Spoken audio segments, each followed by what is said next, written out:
खास बुलेटिन में आपका स्वागत है। मैं हूं रुचि शर्मा। क्रिप्टो बाजार में व्यापक गिरावट के हिस्से के रूप में गुरुवार को एशियाई सुबह के दौरान बिटकॉइन $62,000 तक फिसल गया, जिसमें टोकन ने पिछले सप्ताह के अंत में रैली में अपना अधिक लाभ खो दिया।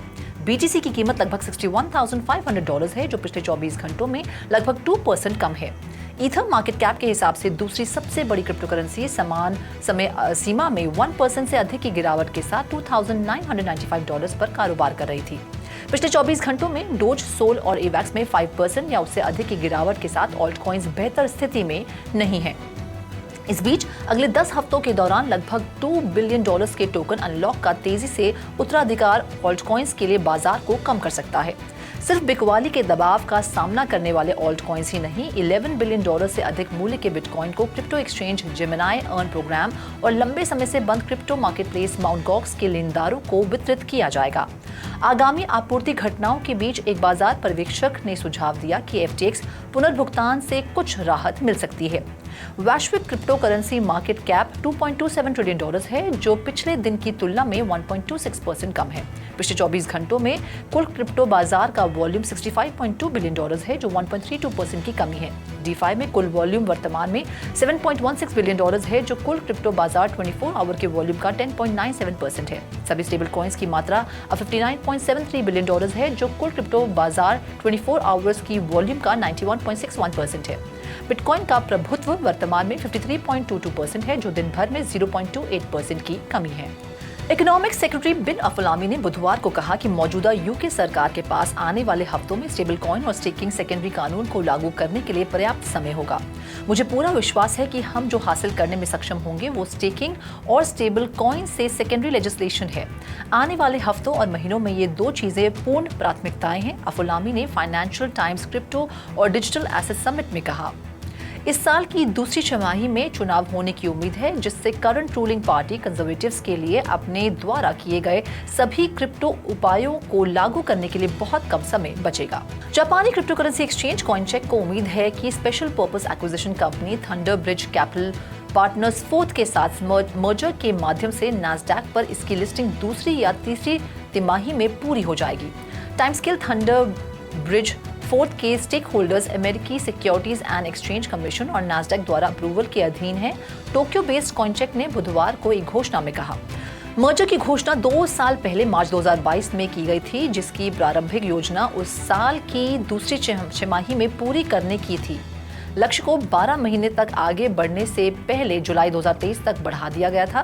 एक बार मर्जर पूरा हो जाने पर नेदरलैंड्स में स्थित बिजनेस का नाम बदलकर कॉइनचेक ग्रुप कर दिया जाएगा और इसे CMC के टिकर के तहत नैस्डैक ग्लोबल सिलेक्ट मार्केट पर सूचीबद्ध किया जाएगा, जो कॉइनबेस के साथ जुड़कर US में सार्वजनिक रूप से कारोबार करने वाला एकमात्र क्रिप्टो एक्सचेंज होगा। कंपनी ने बुधवार को घोषणा की कि एशियाई क्षेत्र में अपनी मार्केट शेयर को मजबूत करने के लिए विंटरम्यूट हाल ही में लॉन्च किए गए हांगकांग सूचीबद्ध स्पॉट बिटकॉइन और ईथर एक्सचेंज ट्रेडेड फंड्स के लिए एक लिक्विडिटी प्रदाता होगा। बयान के अनुसार लंदन स्थित फर्म OSL डिजिटल सिक्योरिटीज और HashKey HK एक्सचेंज के साथ साझेदारी कर रही है, जो दोनों ETFs के संचालन की सुविधा देने वाले वर्चुअल एसेट ट्रेडिंग प्लेटफॉर्म के सब कस्टोडियंस है। मार्केट मेकर ETFs की अंडरलाइंग एसेट्स की बाइंग, सेलिंग और डिलीवरी में OSL और HashKey दोनों की मदद करेगा। इस मामले में बिटकॉइन और ईथर एक सीमलेस क्रिएशन और रिडेम्पशन प्रोसेस की अनुमति देगा।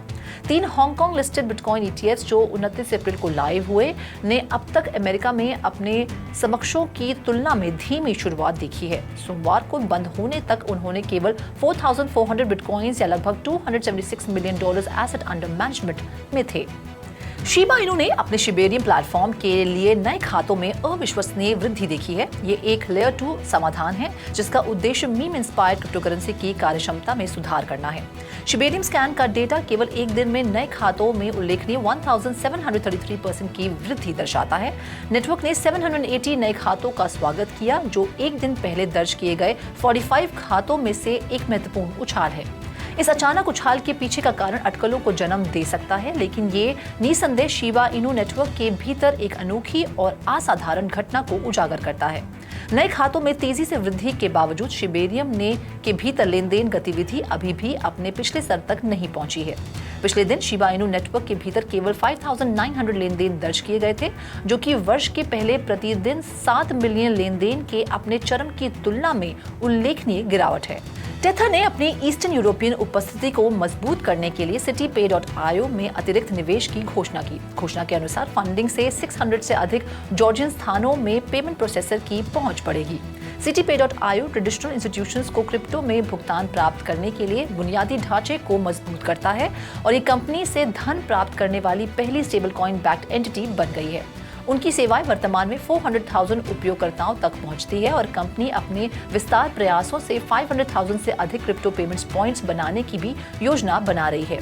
जॉर्जिया, अर्मेनिया, अजरबैजान, कजाकिस्तान और उज्बेकिस्तान जैसे की मार्केट्स में CityPay.io की वृद्धि के लिए टेथर का वित्तीय समर्थन महत्वपूर्ण है। पेमेंट्स प्रोसेसिंग और सेटलमेंट फर्म मास्टरकार्ड ने टोकनाइजेशन का उपयोग करके बैंकिंग सेटलमेंट्स के लिए डिस्ट्रीब्यूटेड लेजर टेक्नोलॉजी के उपयोग का परीक्षण करने के लिए यूनाइटेड स्टेट्स में सिटी ग्रुप, वीजा और JP मॉर्गन जैसे प्रमुख बैंकिंग संस्थानों के साथ हाथ मिलाया है। बैंकिंग दिग्गजों और भुगतान प्रोसेसर के बीच साझेदारी का उद्देश्य रेगुलेटेड सेटलमेंट नेटवर्क नाम की शेयर्ड लेजर टेक्नोलॉजी का परीक्षण करना है। RSN treasury, investment grade debt instrument और कमर्शियल बैंक से प्राप्त धन जैसे टोकनाइज एसेट्स को सामूहिक रूप से निपटाने में सक्षम बनाता है। वर्तमान में इन्वेस्टमेंट ग्रेड डेट जैसी सिक्योरिटीज और कमर्शियल बैंक से प्राप्त धन जैसी संपत्तियां अलग सिस्टम पर फंक्शन करती हैं। RSN का उपयोग करते हुए विभिन्न एसेट्स को टोकन में परिवर्तित करके और वित्तीय बहीखातों पर उनका निपटान प्रक्रिया एक ही मंच पर होगी। परीक्षणों का वर्तमान चरण 12 सप्ताह के पायलट चरण तक फैला हुआ है, जो 2022 के अंत में शुरू हुआ था। परीक्षण पहले बैंकों के बीच क्रॉस बॉर्डर और डोमेस्टिक डॉलर पेमेंट्स पर केंद्रित था। कोल डिजिटल आर्ट रेवोल्यूशन में सबसे आगे एक इनोवेटिव प्लेटफॉर्म गर्व से अपने बीटा कार्यक्रम के लॉन्च की घोषणा करता है। ये नया चरण शुरुआती अपनाने वालों को कोल के AI संचालित NFT प्लेटफॉर्म की यूनिक फीचर्स का पता लगाने में सक्षम करेगा, जो इथेरियम, BNB चेन और सोलाना सहित कई ब्लॉकचेन नेटवर्क्स का समर्थन करता है। कोल का बीटा लॉन्च आर्ट क्रिएशन और ट्रेडिंग के अगले स्तर का अनुभव करने के इच्छुक आर्टिस्ट, कलेक्टर्स और ब्लॉकचेन उत्साही लोगों के लिए AI जनित डिजिटल आर्ट को अधिक सुलभ बनाने में एक महत्वपूर्ण माइलस्टोन है। प्लेटफॉर्म यूजर्स के संकेतों को यूनिक डिजिटल आर्टवर्क में बदलने के लिए कटिंग एज AI टेक्नोलॉजी का उपयोग करता है, जिन्हें NFTs के रूप में मिंट किया जा सकता है। बीटा प्रोग्राम केवल एक प्रोडक्ट रिलीज नहीं है, ये बीटा यूजर्स के फीडबैक के आधार पर कोल की पेशकशों के टेस्टिंग और सुधार के लिए एक महत्वपूर्ण चरण है। ये feedback global digital art market की जरूरतों को बेहतर ढंग से पूरा करने के लिए प्लेटफॉर्म की फीचर्स को परिष्कृत करने में सहायक होगा। Quantitative trading firm Susquehanna International Group ने 2024 की पहली तिमाही के दौरान बिटकॉइन ETF को $1 बिलियन से अधिक आवंटित करके क्रिप्टो करेंसी मार्केट में एक महत्वपूर्ण कदम उठाया। सस्क्वेहाना ने 13F SEC फाइलिंग में अपनी बिटकॉइन ETF होल्डिंग्स का खुलासा किया, अपने निवेश को विभिन्न ETF में वितरित किया।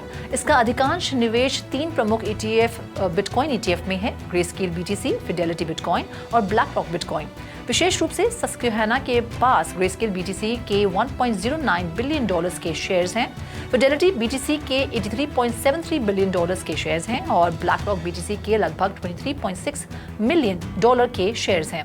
इसके अलावा सस्क्वेहाना ने 6 अन्य BTC ETF में निवेश किया है, जिसमें ARK21, bitwise, Valkyrie, Invesco Galaxy, Vanik और विजन ट्री शामिल है, जिसमें कुल बिटकॉइन ETF इन्वेस्टमेंट्स लगभग $1.8 बिलियन है। Decentralized options protocol Lyra finance ने एक टोकन रिवैम्प योजना का अनावरण किया। इसने LDX टोकन पेश किया है, जो लायरा डेरिवेटिव्स नेटवर्क की नेटिव करेंसी के रूप में कार्य करेगा और इस वर्ष के 3rd क्वार्टर में लॉन्च होने के लिए तैयार है। आपकी जानकारी के लिए बता दें कि एक LDX एयरड्रॉप की भी योजना बनाई गई है, जो ट्रेडर्स और यील्ड फार्मर्स को रिवॉर्ड देगा। लायरा टीम के अनुसार एयरड्रॉप एक पॉइंट सिस्टम को नियोजित करता है, जो LDX को 4 सप्ताह के राउंड में वितरित करता है।